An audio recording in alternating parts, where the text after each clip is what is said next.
Hey everyone, welcome to the second part of our discussion on chapter 34 on uh, stabilization policy, right? Remember, we're talking about activist stabilization policy. We're talking about the idea that we don't just wait until the economy fixes itself in a recession. We want to, well, first and foremost, we recognize that recessions are harmful, right? People are unemployed, factories are idle, people are losing income. There's all kinds of examples of kind of how people suffer and how bad things happen during recessions. So we're in this context of where we don't want to just wait for the economy to fix itself. We don't want to prolong this suffering. We want to actively intervene in the economy to fix it as quickly as possible. We talked about how if we want to pursue this activist stabilization policy, we can go two different paths, or we can go both of those paths. First path, we can use the Fed and monetary policy. We can have the Fed in a recession to provide a monetary stimulus, lower interest rates by increasing the money supply, and lower interest rates will boost aggregate demand back up, help quicken economic recovery, lessen the severity of recessions. Alternatively, we could use Congress and the president, and we could have them cut taxes and or increase government spending, and it'd be the same idea. That will boost aggregate demand and help lessen the severity of recession, help quicken or hasten an economic recovery. I think the benefits of this activist stabilization policy should be obvious, right? I mean, this is a straightforward idea, and it's a great idea. It's a cool idea. When Keynes first introduced this idea in the 1930s, and then when monetary policy came into the mix in the 60s, this really caught on. This became a big part of what economists think about and talk about, and where we do research. But of course, it's not that simple. The idea sounds good, but in the real world, it's murky, it's messy, it's not clear in the real world. So there are problems associated with using fiscal and monetary policy in this manner. So here for the last part of the chapter 34 discussion, we're going to consider those problems. I'm not going to use any kind of visual aids this time. I'm just going to talk through it, just walk through my notes with me. I'm just going to walk exactly through my notes on page 14 of the second half of the macro notes. With fiscal policy, I have three problems listed. The first problem is time lag. So when we have a recession, some recessions last a long time and some recessions don't last very long. And, you don't know how long they're going to last. This recession that we're in right now, I have no idea how long it's going to last. And if you look at projections that economists are putting forth, projections are all over the place in terms of the length of the recovery. Right now, we face so much uncertainty in terms of the time frame that this recovery is going to take. So with fiscal policy, we're talking about Congress and the president. Sometimes Congress and the president can act quickly, but sometimes they may act very slowly. We don't know. We don't know how long they're going to act. So there's a real possibility there that we could have a recession. Congress and the president could act slowly. Sometimes that's the nature of Congress. And just imagine the figures, imagine the graphs. It's possible we could provide a stimulus too late. It's possible that the stimulus could come into effect because of the inner workings of Congress and because of the delay that creates. It's possible that the stimulus could come into effect too late and the economy could already be recovering by the time the stimulus takes hold. If that happens, the stimulus could actually backfire and create an overheated economy. Could create an overheated economy that really carries with it high inflation, which would be another problem that we want to avoid. The whole thing has the potential to backfire, and the thing could end up exaggerating fluctuations in GDP rather than stabilizing them. That's a problem. That's bad. Again, I mean, some people have criticized Keynes and his work for being kind of in an ivory tower, right? In an ideal world, in an ideal scenario, this is what could happen and this could be great. But in the real world, their timing isn't always perfect. And if their timing is ill-timed, if our actions are ill-timed, we could end up making the situation worse, having more volatility in GDP rather than less volatility. That's an issue. Second problem is with the deficit or with the national debt. As we said, with Keynesian policy, with using fiscal policy, the idea is that we provide a stimulus during a recession and we run deficits. The government is spending more than it's bringing in tax revenue, and so we're borrowing money to finance the difference in recessions. But really the idea that Keynes had was, we'll do this consistently over the long run. This isn't just a one-off thing. Keynes's idea was we would do this consistently, and during recessions, we run deficits, and during booms, we run surpluses. And, we don't ever have a balanced budget in any one year, but over the long run, if we consistently follow this strategy and if we run deficits here and run surpluses there, then the deficit or the budget could be mostly balanced over the long run. That's really an ivory tower idea. Here's the reality. The politicians love Keynesian policy during recessions. The politicians love to run deficits. The politicians love to cut taxes, and politicians love to give more government spending. That's what people enjoy. That provides a short-term boost. People love that, especially when people are very forgetful and they quit and they forget these issues very quickly. So we run deficits during recessions. That's easy. That's the part of Keynesian policy that's not an issue. That's not a problem. But we forget about this during booms, and the politicians refuse to run surpluses during booms. If you look back to our country since the 1830s, we have had surpluses maybe 10 of those years. And I'm talking about almost 200 years now, and we've had surpluses like 5% of the time. Okay, I mean, surpluses almost never happen. Literally right now, the last time we had a surplus was 2000. This year will be 20 years since we've had a surplus. And even then, we had a surplus in 99 and we had a surplus in 2000. And even then, that was the first time we'd had a surplus in a long, long time when that happened. So if we use Keynesian policy in this manner, basically the result is we have permanent national debt.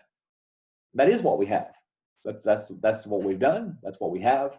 And that's a problem. We haven't talked about the debt yet, and in this class, we're not going to have a whole lot of time to talk about it, but the debt is a problem, and the debt creates problems in the economy in the long run. There's a lot of debate over how severe those problems are and how much should we worry about the debt, but for sure there are some problems, and it's suboptimal.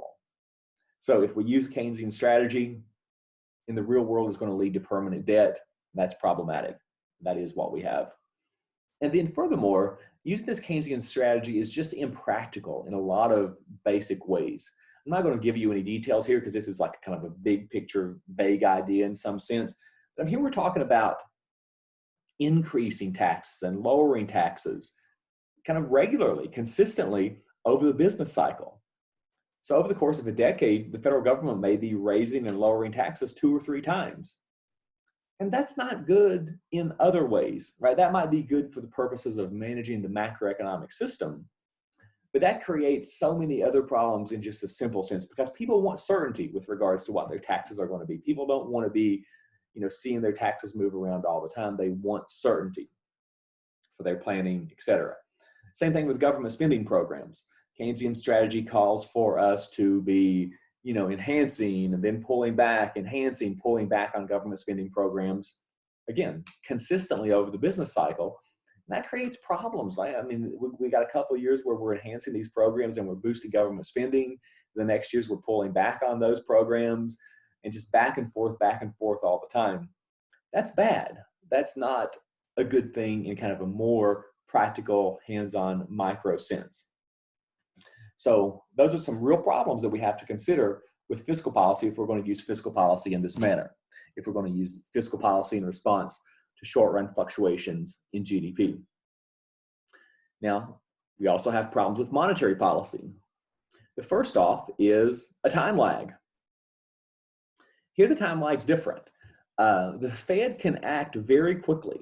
I mean, evidence from history has shown many times that the Fed can lower interest rates very rapidly in response to economic fluctuations. I mean, just this year, right? The last stimulus that the Fed provided back in April, it happens quickly, right? If the FOMC sees problems in the economy, they can provide the monetary stimulus and they can lower interest rates immediately. I mean, it can happen in what is, for all practical purposes, an immediate sense. So that there's no inside time lag. There's no time lag for the Fed to make a decision and to lower interest rates. But here the time lag is an outside lag, because after the Fed lowers interest rates, it takes a long time for that to affect the economy. When government spending actually comes into play, or when taxes are cut, that can have almost an immediate impact. So with fiscal policy, the time lag is on the inside. It's before the decision is made, before the action is taken.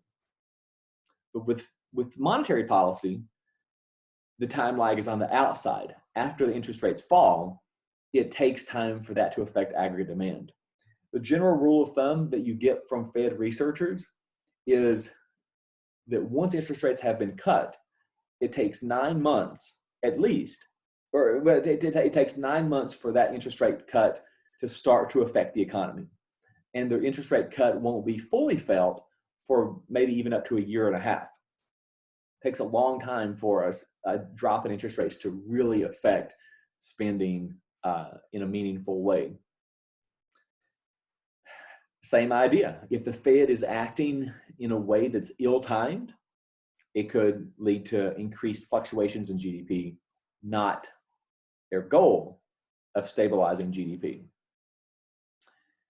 And if we allow the Fed to do this, if we allow the Fed to come in and manipulate the quantity of money in the system and to manipulate the interest rates in response to short-run fluctuations of the economy, if the thing backfires, not only could that lead to increased fluctuations in GDP in the short run, that could also create more price instability, which is opposite of the Fed's number one long-term goal, right? Before we even think about stabilizing the economy in the short run, the Fed needs to maintain price stability in the long run to give people confidence that inflation is going to be smooth and stable in the long run. But if we allow the Fed to tinker in this way, it could backfire and it could create price instability, which really deviates from the Fed's long-term objective. And then on the monetary policy side, you have to realize this. We have 12 people on the FOMC. They're not elected, right? They're kind of a shady group in some sense. That's why, the Fed leads to conspiracy theories in some sense, because the group historically hasn't been well understood. They're not elected. They're not accountable to the public in some sense. And they have a lot of power over the economy, right? The Fed and its ability to control interest rates has a lot of power over the economy. So the Fed has the potential to make mistakes. The Fed has made mistakes in the past, and other central banks in other countries have absolutely made mistakes as well. And so, if we allow the central bank to come in and start manipulating, pieces of our economy in the short run in this way, there's so much potential for mistake, so much potential for harm that we have to be on guard against. So those are problems. Those are real concerns that we face. Now, I want to discuss this issue more in our discussion tomorrow, but here's my basic take on the matter. I think the problems with fiscal policy are inherent. I don't think the Congress and the president can just simply do a good job and overcome those problems. I'm concerned about the national debt, and I'm concerned about the time lag issue as well. And there are other issues as well that we're not discussing for the sake of time. But I think the problems with fiscal policy are inherent, and therefore I don't think that we should be manipulating taxes and government spending on a routine basis in response to fluctuations. I think the use of fiscal policy should be reserved for those rare recessions that are really bad. For example, if, I'm kind of being a Monday morning quarterback here and judging the situation retrospectively. But for example, if you look at the 1991 recession and the 2001 recession, those recessions were both pretty short. They were both pretty mild. And I don't think we should have used fiscal policy in those recessions because of those problems. I think we should just leave government spending and taxes where they are, where they should be for the long run, and not be tinkering with them routinely. Now, that said, I actually am in favor of the government's response during this crisis because this crisis has been bad. I'm not saying that I favor every aspect of what the government has done. There's a lot, it's complicated, there's a lot of detail going on there, but in general, the notion of providing a stimulus now, I was supportive of because this shock to our system was so bad. And like I said before, I mean, the fact that we've reached 13-14% unemployment, that's high. That's the highest unemployment rate that we've had since the 1930s. So this isn't just a regular recession. This is a tough recession. This is worse than normal. On the flip side, monetary policy, I think, is okay. I am supportive of the Fed using its tools, its ability to control the quantity of money in the system, and correspondingly its ability to control interest rates. I'm in favor of the Fed using its tools on a routine basis to stabilize economic fluctuations. The Fed has made mistakes, and our understanding of the macroeconomic system has improved greatly over time.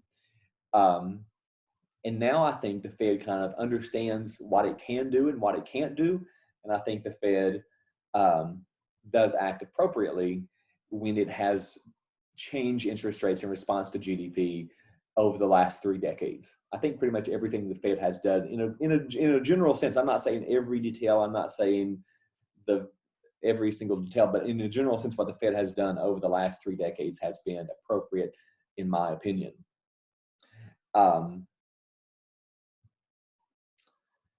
And certainly I was supportive of the Fed lowering interest rates a couple months ago in response to this downward pressure that we see on demand right now. So that's it. That's this discussion. It's pretty simple, pretty straightforward. I want to discuss it more tomorrow when we have our class discussion, but that's the basic idea of, is this a good idea or is this a bad idea? There is a section in the book and in the notes on automatic stabilizers. I'm not going to discuss those here for the sake of brevity, but I want you to read for sure the section in the book on automatic stabilizers, because you should know what those are as well, because they're also an important part of the macroeconomic system, even though they're kind of a little coda on the end of this discussion, because automatic stabilizers aren't activist stabilization policy. Automatic stabilizers are naturally put in the system and they're automatic. So just read that part and you'll understand what I mean in the context of automatic stabilizers. All right. Thank you all. Talk to you soon.